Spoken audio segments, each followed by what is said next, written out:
La Belle au bois dormant. Il était une fois un roi et une reine qui fêtaient la naissance de leur fille Aurore. Tout le royaume était présent, même les fées. Ta beauté sera extraordinaire, dit l'une. Ta voix sera semblable au chant des oiseaux, ajouta une autre. Alors que la dernière fée allait prononcer son vœu, la vilaine fée Carabosse surgit. Vexée de ne pas avoir été invitée, elle dit en ricanant: Avant tes 16 ans, tu te piqueras le doigt à un fuseau et tu mourras. Heureusement, la troisième fée put atténuer le mauvais sort. Tu ne mourras pas, tu dormiras jusqu'à ce qu'un prince vienne te délivrer de ce sortilège. Puis l'enfant fut confié à ses marraines, les fées qui l'élevèrent loin du château.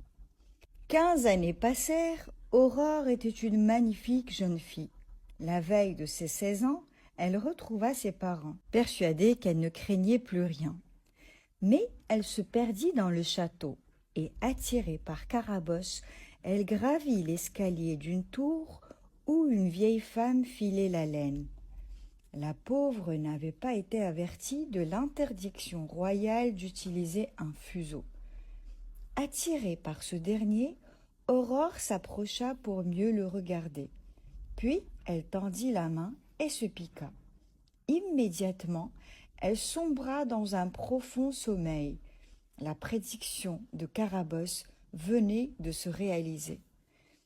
La princesse fut alors allongée sur un somptueux lit, orné de perles et de tissus en soie, et tous les gens du château, ainsi que les animaux, furent endormis pour veiller sur la princesse à son réveil.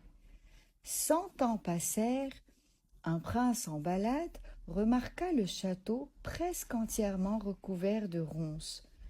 Il demanda à son serviteur s'il savait quelque chose sur la ruine. Une princesse y serait endormie suite à un mauvais sort. Seul un prince pourrait la délivrer, répondit son valet. Piqué par la curiosité, le prince pénétra dans le château. Dans une pièce, il découvrit un lit où une jeune femme d'une extraordinaire beauté était allongée. Il s'approcha et l'embrassa délicatement. Le sort se rompit aussitôt, et les jeunes amoureux se marièrent et vécurent heureux.